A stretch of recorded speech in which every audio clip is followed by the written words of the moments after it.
एक कदम ईश्वर की ओर। निर्वाण प्रकरण उत्तरार्ध 161वां सर्ग।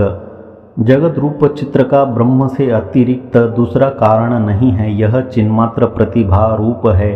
अज्ञान वश ही इसका भान होता है, ज्ञान होने पर यह ब्रह्म ही है। यह वर्णन श्री रामचंद्र जी ने कहा। भगवान मुनि और व्याध का भास द्वारा वर्णित सैकड़ों सुख दुखादि दशाओं से युक्त जो यह वृत्तांत है, यह क्या प्रतिदिन दिखाई दे रहे स्वप्न आदि के समान अन्य कारण से शून्य है, अथवा जैसे लवण गाधी आदि के चांडालता आदि इंद्रजालिक तथा भगवान के वरदान आदि निमित्त से हुए थे, वैसे ही किसी अन्य निमित्त से हुआ है।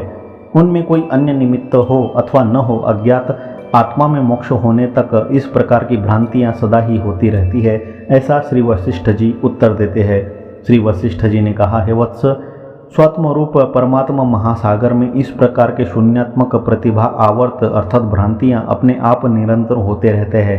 जैसे पंखा आदि अन्य निमित्त रहे चाहे न रहे, स्पंदात्मक वायु से निरंतर सूक्ष्माति सूक्ष्म स्पंद लेश सदा ही निकलते रहते हैं, वैसे ही सच्चित परमात्मा से पदार्थाकार प्रथा चिदाकाश में निरंतर उदित होती ही है।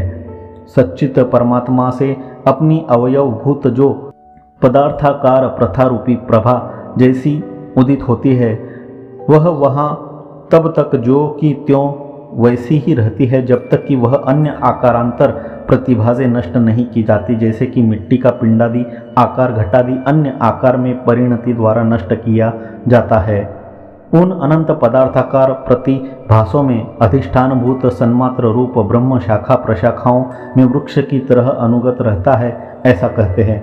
जैसे यहाँ एक ही अवयवी वृक्ष आदि नाना अवयवों में अर्थात शाखा प्रशाखा आदि में अनुगत रहता है, वैसे ही एक सच्चिदानंद ब्रह्म प्रतिभात्मक जगदाकाश में अनुगत है।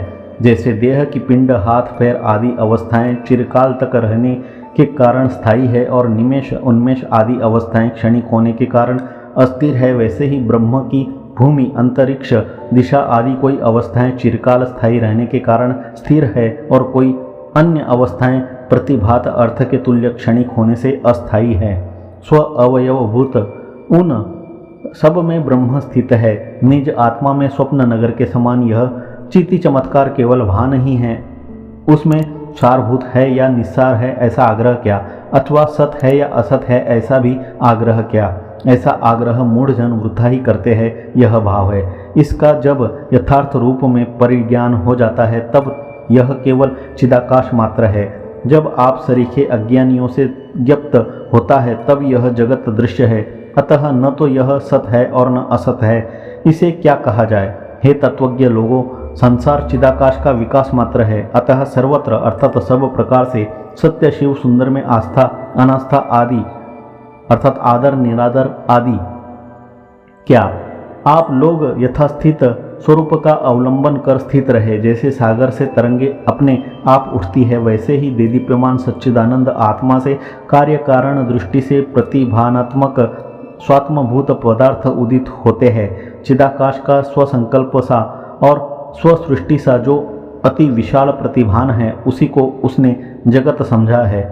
ऐसी स्थिति में यहाँ पर पृथ्वी आदि कौन है और कहाँ से आए, यह आभास ऐसे प्रतिभासित होता है और कुछ भी नहीं भासता है। ब्रह्म में ही ब्रह्म स्थित है। अविद्या नामधारी जगत का स्वतः भान होता है, अन्य कारण से उसका भान नहीं होता। यहाँ चिदघन से ही घनता है, अन्य पृथ्वी आदि से घनता अर्थात निबिड़ता नहीं है। सारा जगत चिदाकाश ही है, यही परम बोध है। इसका भूमिका के अभ्यास से जो दृढ़ीकरण है वह मुक्ति है। शून्यता के अर्थात आकाशता के, रूप की अर्थात नीलता की तरह स्थित अज्ञान का अवलंबन कर भ्रम व्याप्त है। वास्तव में यह निराकार शांत चिदाकाश ही जगत के रूप में भासित होता है। यह सब ध्यान लगाने वाले विज्ञ पुरुषों के अनुभव से सिद्ध है, ऐसा कहते हैं। निर्विकल्प समाधि की प्रतिष्ठा से जिसका देह भान उच्छिन्न हो चुका, ऐसे विज्ञ पुरुष के ध्यान में साक्षी चिन्मात्र रूप के क्षण भर स्थित होने पर जगत दर्शन सामर्थ्य क्या होगी, कहिए। इसलिए अज्ञान दृष्टि से ही जगत दर्शन सामर्थ्य हो सकती है। इससे ब्रह्म का अज्ञानी पुरुष के चित्त रूप उपाधि में जगत के रूप में भान होता है, अन्यत्र चिन्मात्र रूप से ही भान होता है, ऐसी व्यवस्था कहते हैं। जिस चित्त धातु के आकाश भाग का यानी चिदाकाशांश का जहाँ पर जैसे जैसे भान होता है वह वहाँ पर वैसे वैसे मुक्ति पर्यंत इस तरह बोध और अबोध स्वभाव से रहता है। यद्यपि यह दृश्य ब्रह्म आकाशमय अर्थात शून्य है, फिर भी जैसे जन्मतः तिमिर रोग से पीड़ित नेत्र वाले व्यक्ति का आकाश में एक चंद्रमा के बदले दो चंद्रमा दिखाई देना यह दोष शांत नहीं होता, वैसे ही अविचारवान अर्थात अज्ञानी पुरुष का यह भ्रम शांत नहीं होता। ब्रह्म भावापन्न जगत का तो विनाश नहीं होता ऐसा कहते हैं। जो यह कुछ दिखाई देता है वह निर्दोष आदि अंत विहीन चिदाकाश ही है, तो उसका क्यों और कैसे नाश होगा। अज्ञान दशा में भी जगत स्वप्नवत चित्त का विवर्त मात्र ही है ऐसा कहते हैं। अपने स्वच्छ संकल्पमय रूप का परित्याग न कर रहे अपना जो स्वप्न के तुल्य विकास है वही यह जगत है। वेदांत आदि शास्त्रों के निर्णयों से, तीक्ष्ण बुद्धि से और परस्पर ऊहापोह से आत्मा को सोया हुआ सा बनाकर प्रबुद्ध पुरुष द्वारा जिसका ज्ञान होता है वह आत्मा है। जो यह व्यभिचरित न होने वाली संवित अविद्या नाम से आप लोगों में प्रसिद्ध है, वह नदियों में धूलिमय भूमि की तरह हम लोगों की दृष्टि में है ही नहीं। जैसे स्वयं भली भांति अनुभूत होने पर भी स्वप्न में भूमि का अस्तित्व है ही नहीं, वैसे ही अपने द्वारा अनुभूत भी असतमयी अर्थात मिथ्याभूत यह दृश्यता नहीं है। जैसे स्वप्न में रूप आदि अर्थ की तरह और रूप को प्रकाशित करने वाले तेज की तरह केवल चिदाकाश ही भासता है, वैसे ही जागृत में जागृत का साक्षी का स्वप्रकाश ही पदार्थाकार से दिखाई देता है।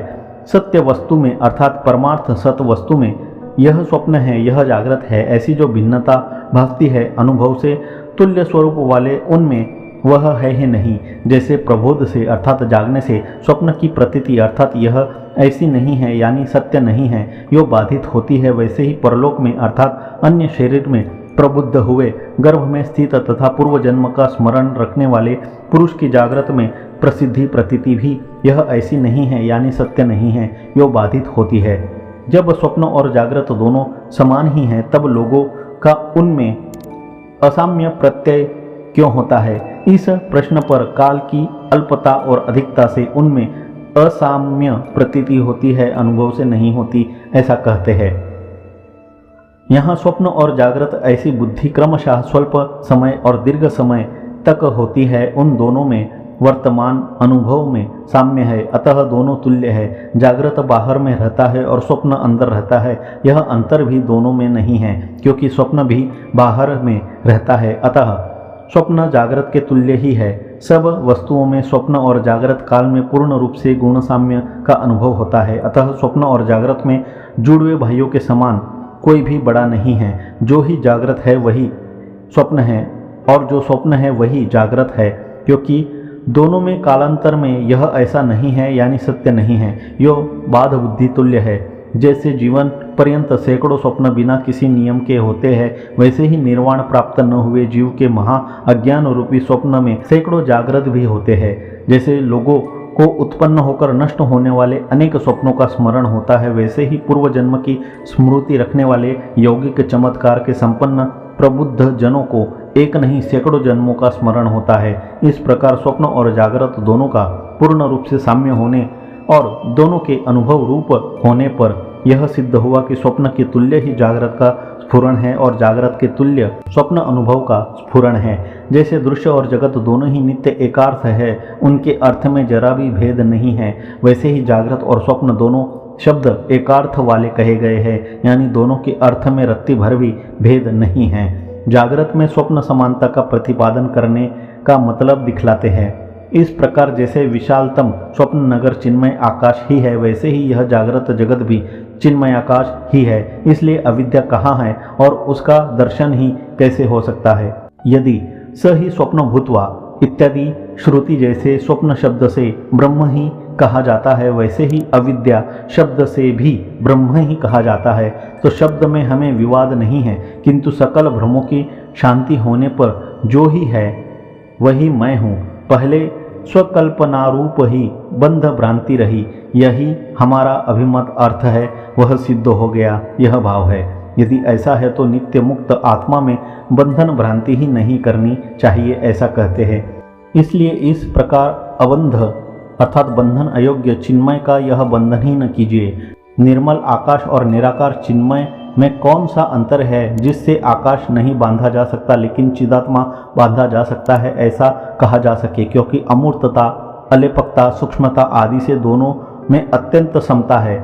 इस दृश्य नामधारी अविद्या संज्ञक चिन्मय आकाश का स्फुरण होने पर निराकार चिन्मय का बंध अथवा मोक्ष कहाँ और किससे होगा? जब अविद्या नहीं है तब किसी का बंधन नहीं है और किसी का मोक्ष भी मोक्ष नहीं है, क्योंकि ब्रह्म से अतिरिक्त है नहीं है।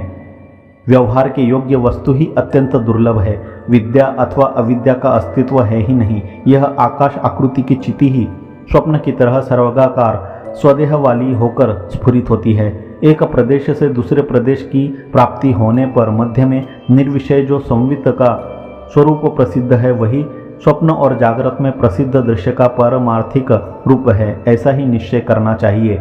बाह्य दृश्य में और आभ्यंतर दृश्य में इंद्रिय, मन उनके विकार आदि में प्रकाश करने के लिए सदा जागरूक अद्वितीय स्वयं ज्योति आत्मा का जो स्वरूप है वही जागृत और स्वप्न के पदार्थों का तात्विक रूप है। इसलिए जागृत और स्वप्न के भेद की प्रतीति की कल्पना को भी उन दोनों के साक्षी रूप ही आप जानिए, न कि चिद्भेद, क्योंकि तीनों अवस्थाओं में अनुगत साक्षीभूत चिति का अंत दूसरे किसने देखा है जो कि चित्त में भेद देखेगा? चिदाकाश ही अभेद बुद्धि है और चिदाकाश ही भेद बुद्धि है। ऐसा होने पर द्वैत और अद्वैत दोनों ही अखंड शांत एक ही है। जैसे ब्रह्म के सत, चित और आनंद रूप अंशों में सत अंश बोधमय और बोध से अर्थात ज्ञान से ग्राह्यमय दोनों में अभिन्न है, वैसे ही द्वैत और द्वैत ज्ञान दोनों एक ही है।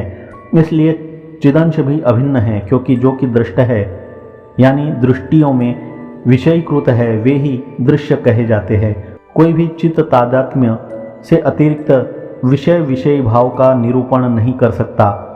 एक सद वस्तु का ही सकल द्वैत रूप से अर्थात सर्ग रूप से जब प्रतिभास है तब ब्रह्म ही द्वैत, अद्वैत और अद्वैताभिन्न भी है। उससे अतिरिक्त कुछ भी सिद्ध नहीं होता, यह भाव है। तो क्या ब्रह्म को द्वैत अद्वैत समुच्चय रूप ही समझना चाहिए? इस प्रश्न पर नकारात्मक उत्तर देते हैं। पहले सर्ग रूपी ही परम ब्रह्म द्वैत और अद्वैत है, यों मूर्त अमूर्त प्रपंच की ब्रह्म रूपता का निर्णय कर पीछे नेति नेति श्रुति वाक्य से सकल द्वैत के निषेध द्वारा चारों ओर से सकल द्वैत का त्याग कर चौगिर्द से आविर्भूत इस प्रत्यगात्म रूप चिदाकाश में उत्तरोत्तर भूमिका के अभ्यास से सैंधव घन के समान आनंदे करस घन शिला बनकर आप स्थित होइए। हे सुभग, इस प्रकार सुचिन्मय ब्रह्म में परम पद रूप शिला बने हुए निश्चिंत निष्क्रिय हुए आप क्रमशः अपने वर्ण और आश्रम के धर्मों का उल्लंघन किए बिना और लोक मर्यादा का उल्लंघन किए बिना अपने वित्तानुसार अभिष्ट देश में जाइए, पीजिए, खाइए और अपने इष्ट मित्रों को खिलाइए। 161वां सर्ग समाप्त।